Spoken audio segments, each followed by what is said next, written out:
Hello. My name is Christine. I am with A Naturally Balanced Dog, and I am the host today. So I just wanted to say thank you guys for joining us.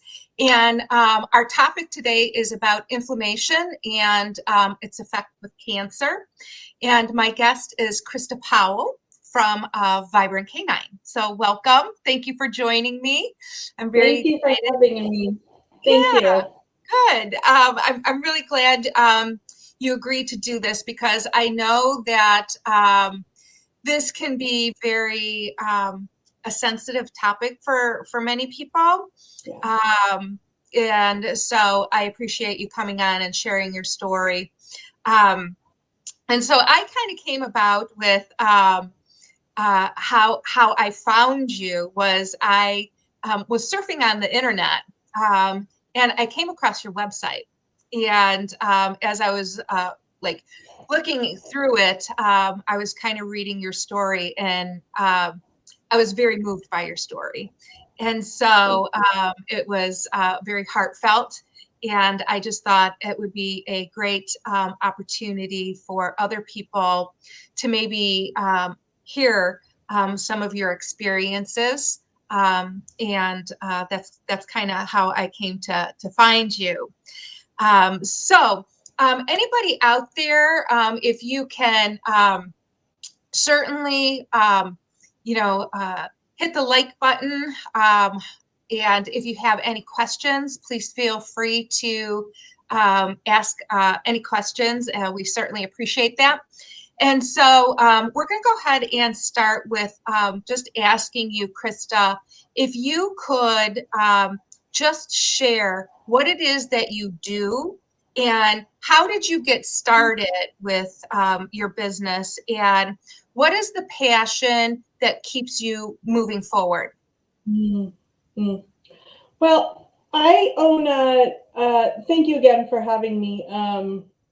This truly is my passion, talking about dogs and nutrition, cancer specifically. We own a raw dog food company, Vibrant Canine, which I'd never planned on this. It kind of fell into my lap by means of losing 3 out of 4 dogs to cancer, and then one recently to an inflammatory process. So in the last 9 years, we first lost our lab, and I suspected maybe the food. This was not 9 years ago, 14 years ago.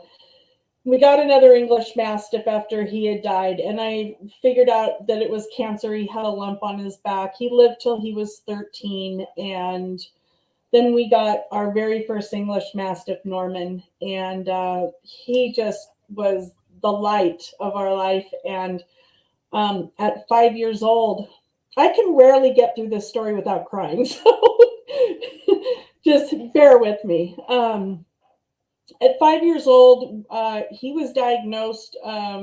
We found a little lump on his back end, but not like a cancer lump. It looked like a muscle, and he'd already had a surgery. So we thought maybe he was compensating in his back leg, and it was just a muscle, right? So we took him in, and the vet looked at me and said, "This isn't good." And I'm like, "What do you mean, this?" And she said, "I think he's got bone cancer." And my knees buckled. God, to this day, it never goes away, right? This was 9 years ago, and the wind was knocked out of me. And sure enough, the X-rays came back, and he had holes all in his leg. And the biggest thing we were worried about, they said, he's got maybe 2 weeks to live. And I'm like, how did this happen? And I thought I paid good money for, good kibble. And I did everything that we thought was right. And yet it wasn't. And I went home and I went to bed. I was so depressed and so sad. And I thought, my God, I'm going to lose another dog to cancer. And they gave him a couple weeks, and I went to bed. My husband's background is emergency medicine, so he got on researching.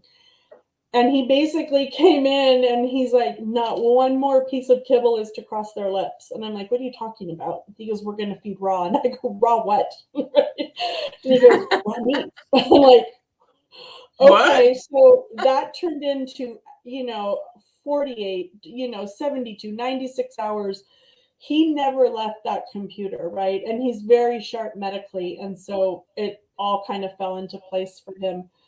Well, I didn't know what we were doing, and there wasn't a lot of information online. And so I'd heard of 80-10-10. So I put 80% hamburger meat. I put 10% ground up some bones and 10% liver. And I figured, well, this is where we'll start and we'll fine tune it later. Right. I got very overwhelmed. And had he not had cancer, I may have quit. And we actually had Norman. He lasted for 3 months, and even the doctor's like, I don't know how he's lasted this long. And so then 6 months after that, Oliver, my 11-year-old Basset hound, was diagnosed. So now we're all on a raw diet. And 6 months later, my 11-year-old was diagnosed with end-stage kidney cancer. And I didn't even know what to say. Like, I'm like, what am I doing? And we put him on a ketogenic diet, high fat, moderate protein, and his entire kidney was covered in cancer. So, he kept getting UTIs or whatever, which is how he found it. He lived till he was 15 with a really good life. And I don't often tell people that story because I don't want to think, oh, I've got the miracle or whatever. For whatever reason, we were able to get 4 years out of a dog that shouldn't have lived. And did he die of cancer or old age? I'm not sure, but he lived a great life for 4 more years. But about a year into, maybe 9 months after Norman died, I'd gone to this company and I said, hey, look, I said, I've got we got another English Mastiff, right? So now we're back to 2 English Mastiffs and the Basset Hound. And I was working 24-hour shifts as a 911 dispatcher. I was exhausted. And I went to this company and I said, look, I'll buy 1,000 pounds. I don't care. I don't have time. All I was doing was grinding food. And that's when she says, what? It's all I feel like I was doing, and taking 911s, CPR and grinding food. That was my life. And so she says, why aren't you doing this? I said, doing what? She goes, why don't you have your own company? And I'm like, did you not hear a word I just said? She's like, no. She goes, you have more knowledge than you realize. And which, made me feel really good. I don't like to toot my own horn like that, but she's like, I'll make your food. I'll help you formulate. She was amazing. And that is how Vibrant Canine came about. It literally kind of fell into my lap in a couple of years. I started off with 1 customer, then 3, and I was able to retire from the fire department, and because I was so busy, and we've made cancer and metabolic disease. That's kind of our niche, right? That's what we're good at. That's what I'm passionate about. I think that we all, whether or not you've had a dog that's died of cancer, I think that cancer has affected all of us in one way or another, whether it's a family member. And so the pain and loss, I think we can all wrap our head around, right? That's kind of like the common denominator of loss in our animals, especially when I've got certain opinions on where it comes from or how it happens, right? How we got there. So, yeah, that's quite a story. And I think you're right. In this day and age, I don't really think that anybody is going to ever be unscathed with knowing somebody, particularly, when we talk about dogs now and how many dogs actually have cancer. And it just seems to be one of those diseases that are on the incline. And we see, I remember reading in a book, and they were talking about, originally the belief was that cancer was a genetic issue. But in listening to some of the experts and reading books and whatnot, they actually say the genetics now is actually less than what we expected, and it's more influenced based on environmental and things of that things of that nature. So let's go ahead and start with talking about inflammation, because I think that a lot of diseases really kind of begin in that stage. And so having some inflammation in the body is healthy. But what do you think?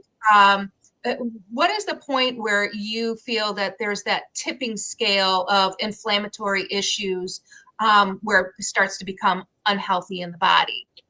Well, yeah, and I think you bring up a good point. So inflammation is a natural process, right? That inflammation isn't the enemy. Chronic inflammation is, but inflammation is the body's way of going to heal itself, right? You slam your finger in the door, or you scrap it, or scrape it, and inflammation begins, right? It's the healing process. It's doing all the work to heal the injury.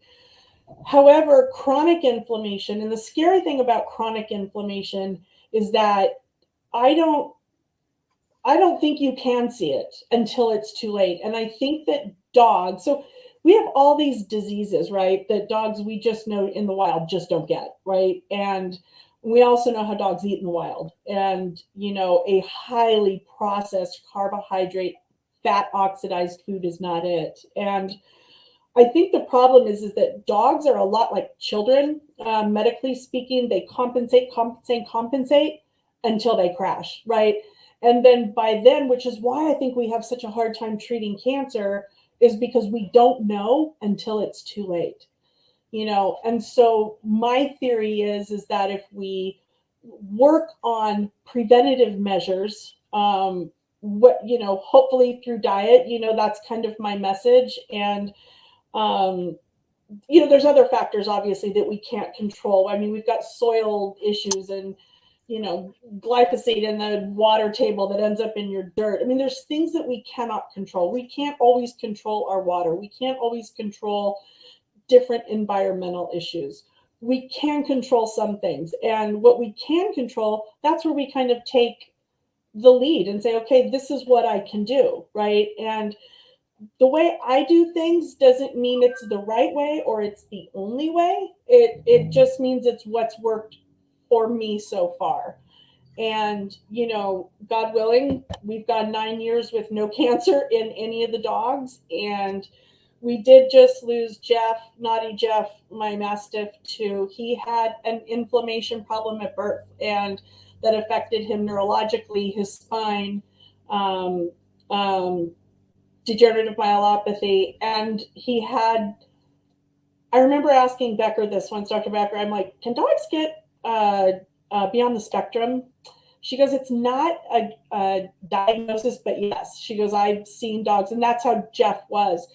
He lasted 8 years, and he never should have, right? And we treated him from the day one. We knew he had an inflammatory chronic inflammation process as a puppy. We saw this, and we had 8 years with him, and he did phenomenal. And we just lost him this last, September.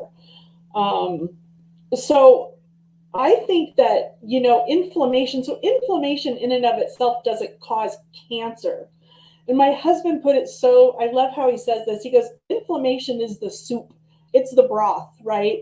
And then all of our ingredients that we put in there are all these diseases. And so basically, if there's cancer, if there's diabetes, if there's seizures, allergies, it's marinating in this inflammation soup, right? If you will. So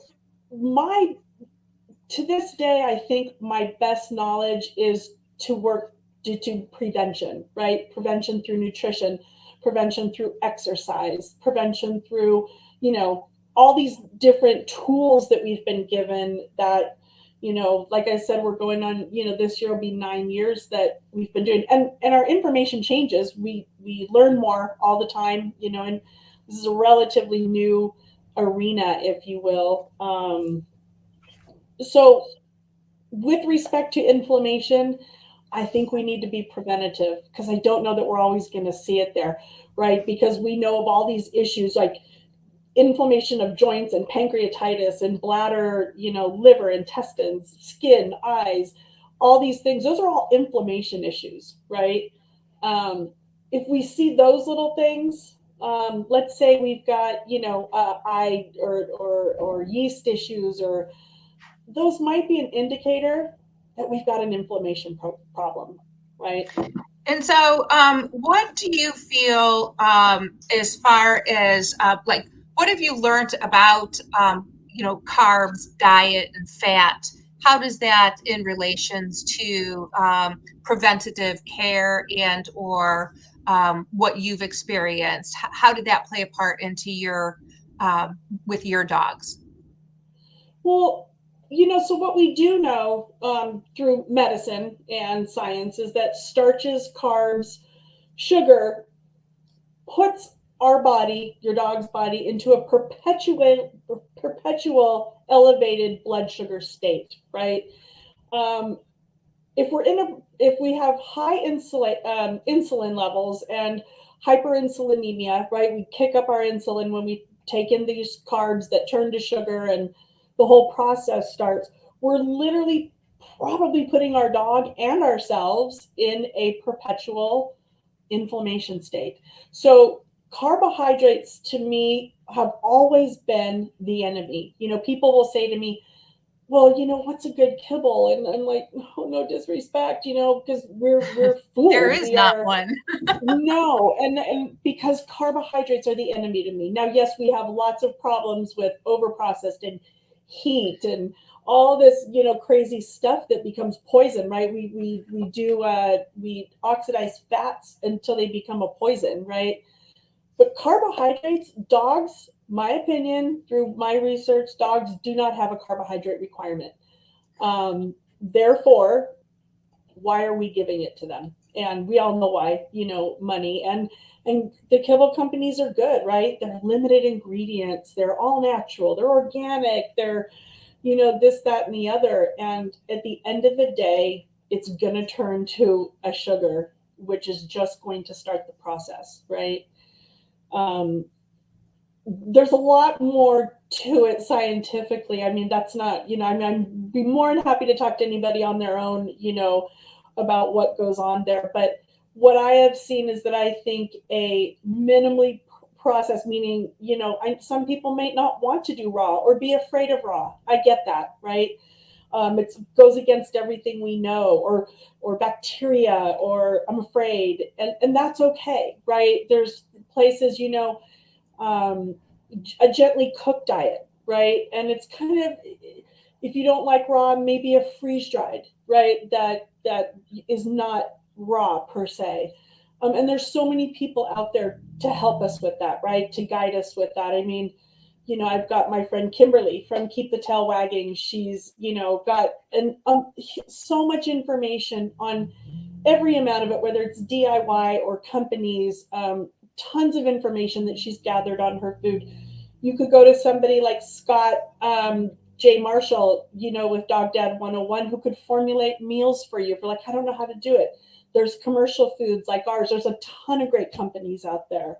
There's all kinds. My friend Emma Rutherford in London, she can help people. She does all kinds of these gently cooked meals and does these beautiful platters and plates. I mean, you can get creative, and at the end of the day, though, I really think we've got to bag the carbs. I'm huge on fat, animal fats. I think a high fat, moderate diet, and I'm not talking about necessarily ketosis. I think, a ketogenic diet absolutely has its place for cancer dogs and metabolic disease dogs, 100%. But I think leaning towards a higher fat diet, depending on your dog, right? Every dog is different. I can give one of my mastiffs a third a cup of fat a day, and the other one, if I give him, an ounce, he just farts till so it really depends on your dog. And But so fat is your I friend. Yeah, yeah. And so I think that any person who receives a diagnosis, for their dog with cancer, I think their brain basically goes into overdrive. They start thinking about things like, the longevity or how long that their pet is going to be with them at that point. What are things that they can do to ease the symptoms that, that their dogs are experiencing, or, is there a cure? And of course, they're working with their vet on these, but I think that these tend to be like the first questions that, when you're given this information, you're just like, totally, you really don't know. I think we rely on the professionals to give us information. However, I also feel that it is our job then to begin to do our research and study so that we could ask the right questions. Yes. And so what do you think that, what are the steps when you first found out your diagnoses? It sounds like your husband jumped on the computer, and so he was right there with, but what are some of the steps that somebody might take if their dog was diagnosed? So like kind of what was the rundown for you? I think that there, Mr. Google is your friend. And I think that there are a lot of people. I've got a dear friend, Billy Bauer, who has the Bonji Strong Foundation, who's working with cancer families, and he's helping fund these dogs, and he's working on opening a wellness center. I befriended Thomas Sandberg of Long Living Pets. Like, I put myself out there. I, immediately found Rodney, this little Rodney kid, and immediately, befriended him, and we kind of grew up in this industry space together. I think you go out and you find the people, right? Just because they're vets, no disrespect to any vets out there. I love you. You're all amazing. You do a great job. And I am not a vet. But I think that just because you're not a vet or don't have letters behind your name doesn't mean you cannot be an expert in this, right? Because of research. So I think reaching out to companies like, I talk to people all over the world, but the country on cancer, right? I only sell my food in California. I reach out to people. I mean, there's so many good connections out there for people to reach out to. Following Karen Becker, Dr. Karen Becker is phenomenal.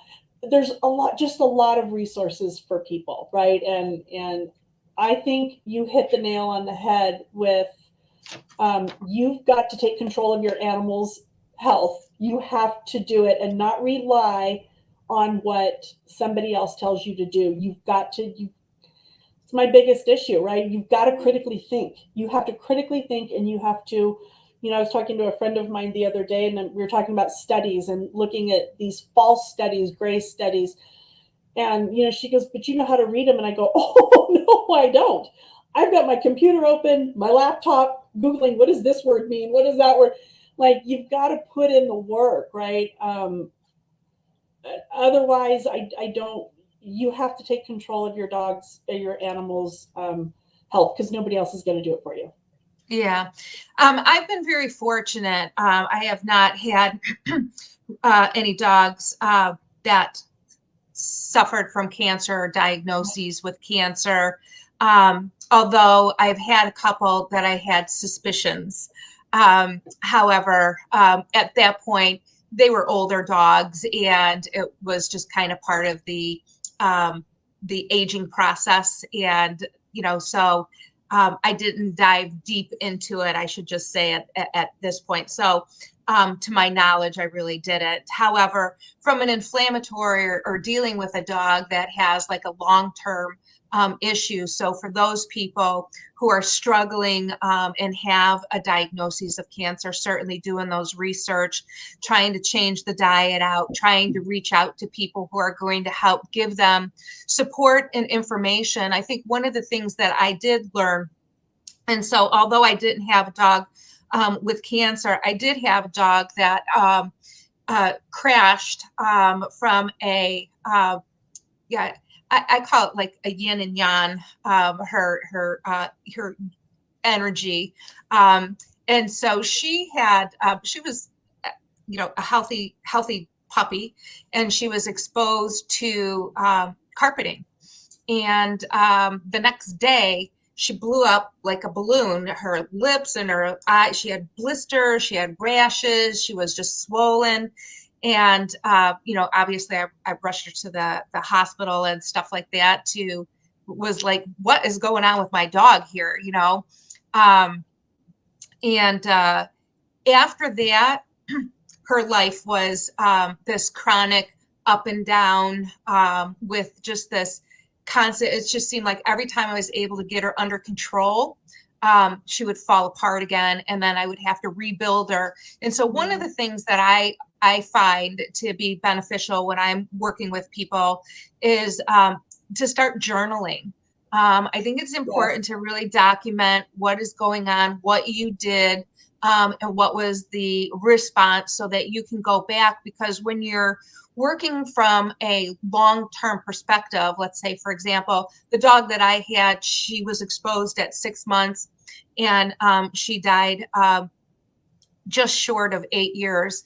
And she had inflammatory issues. She had polyarthritis, and then she had lupus.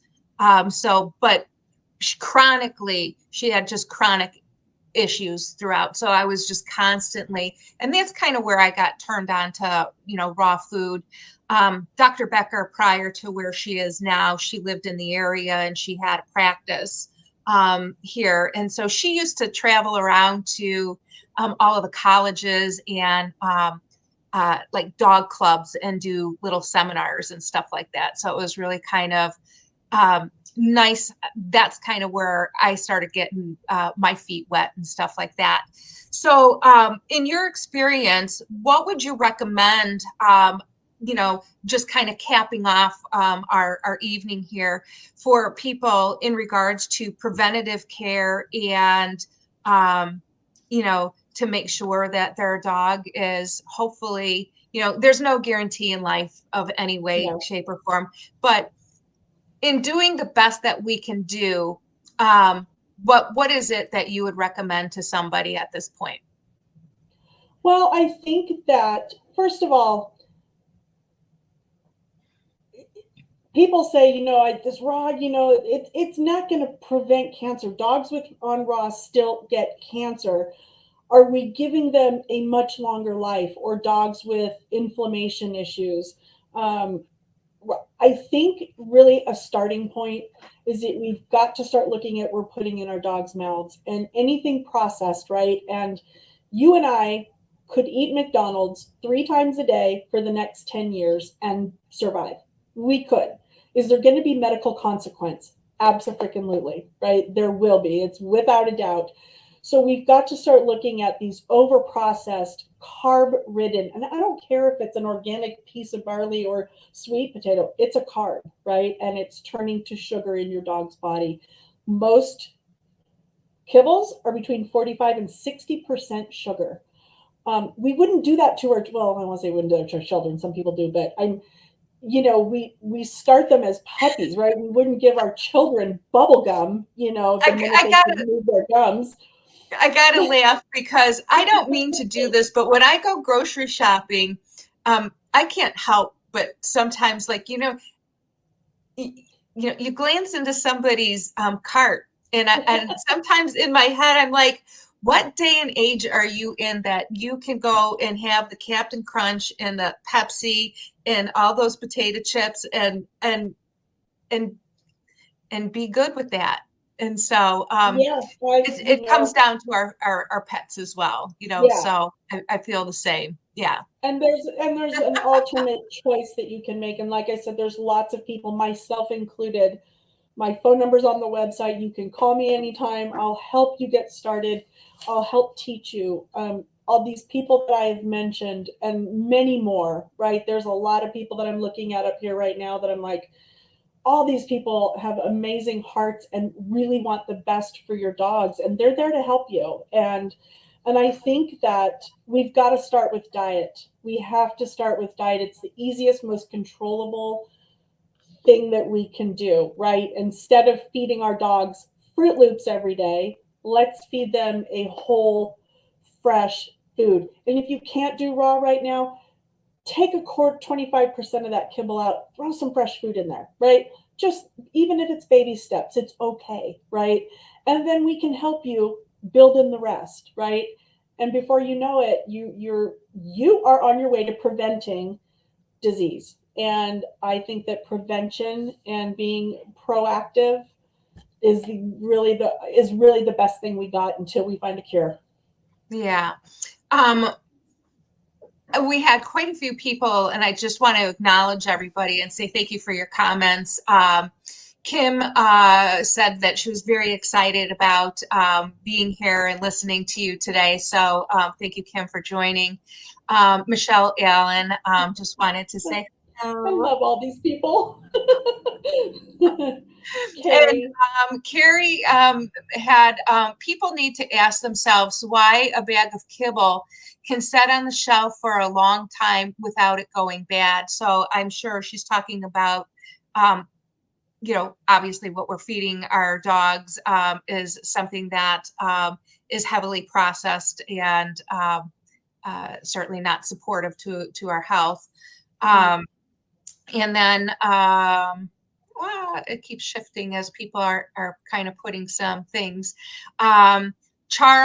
Charles, love Krista Powell from Vibrant Canine. Thanks, Janet says the crowd is growing to changing their food and knowledge. So thank you with that.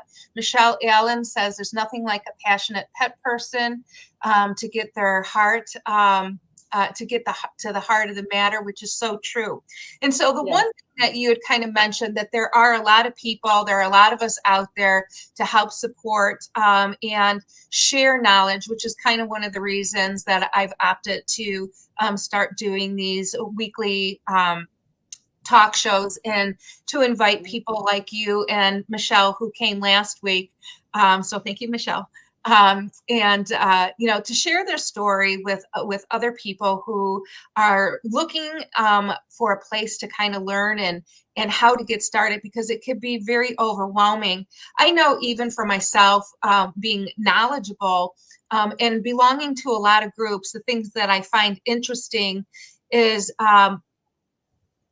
we don't necessarily need to get onto the on topic of this, but a lot of people will use groups and say, my dog has, and then all of a sudden you get 50 million people making a comment, which kind of drives me a little crazy, because I'm just like, you got to go to to a professional person, because everybody's going to tell you what they did with their dog, but it doesn't necessarily mean it's going to happen for your dog. And so they're parroting what they've heard, right? And so exactly, and that's my biggest issue. It's hard for me. So I jump out of groups a lot. So I let go, because I like to see and try to develop my own knowledge and stuff like that. But then when I start seeing that, I get overwhelmed, and I'm just like, I can't watch all of these, bad recommendations, and at least what I believe not to be supportive. So anyways, the other thing I just kind of want to make mention, so even though there's people out there, if you visit my website at anaturallybalanceddog.com, there's a resource page, and on that resource page are some co-ops. So we didn't mention any co-ops. The other thing is, where can they buy their raw food? Because it's not like, you got a Mastiff. I got 3 50-pound dogs. I'd go broke if I had to grocery shop, for my animals at the grocery store and pay those prices. And so finding meat markets and things of that nature, or suppliers that can ship you food and, at discounted prices. One of the things when I started was originally with co-ops and stuff like that. But a lot of that becomes that 80-10-10. And some of the things that I have learned is that, the 80-10-10 diet is something that we relied on when we didn't have a lot more information as we do now. Now we have programs, like you said, Scott, who actually I took his course to utilizing the pet designer program, which was really awesome. So I think that is a great was a Yeah, great. I forgot about Scott's courses, right? There's Yeah, it that's is. what I mean. There's so many resources out there that, and co-ops. We didn't talk about co-ops. Kimberly's Right. big on co-ops. I know she uses a lot of co-ops. It's just you got to get creative. Like the information's not going to just fall in your lap. You call farms, call, other co-ops. What do you know about this area? There's ways to do it. And I know that there's some people on here that have done this for pennies, and I'm always impressed that they do it, right? I mean, Yeah. right now we're Um, in a different time. A lot food's expensive, and I get that. But right. even if we can partially start making these changes, I think we're going to see a lot of changes in our dogs, Right. right? And so I would like to thank you for joining me. And for those of you listening, please like the page if you're on Facebook. If you're on YouTube, I would appreciate if you can subscribe and hit the little bell. It'll tell you every Tuesday when we go live.